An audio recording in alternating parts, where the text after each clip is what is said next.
3, 2, 1. L'hiver a été long à venir, mais le voilà enfin. Et les Russes ressortent leur ski de fond.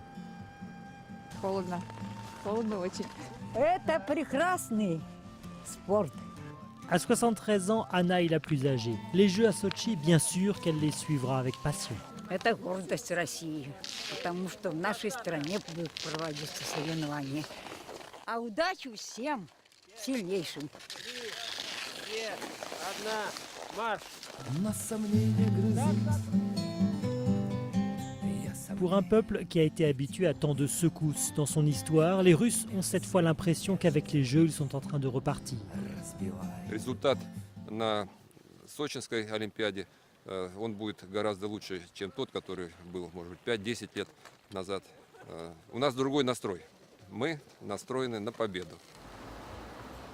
Programmée comme cette ville d'Obninsk à 100 km de Moscou, construite dans les années 50 autour de la première centrale nucléaire au monde. Depuis, Obninsk s'est développé en ville académique de plus de 100 000 habitants, beaucoup de scientifiques. Responsable du sport à la mairie, Sergueï Turikov est très fier de nous montrer le magnifique palais des sports inauguré l'an dernier. На спорте не экономит, это точно. De toute évidence, Vladimir Poutine en a fait une de ses priorités politiques.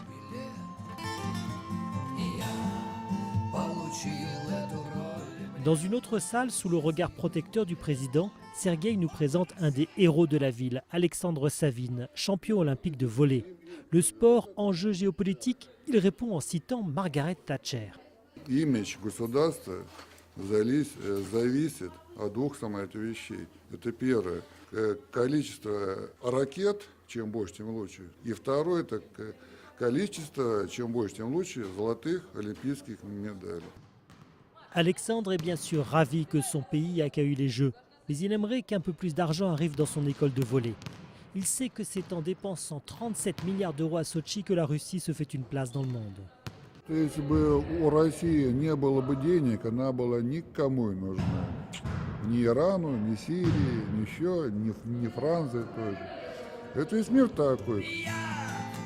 À Obninsk, comme dans toute la Russie, le 7 février, tous regarderont la cérémonie d'ouverture des Jeux. Un grand moment de fierté pour un pays qui, par le sport et par l'argent, du gaz et du pétrole, retrouve un peu de sa grandeur.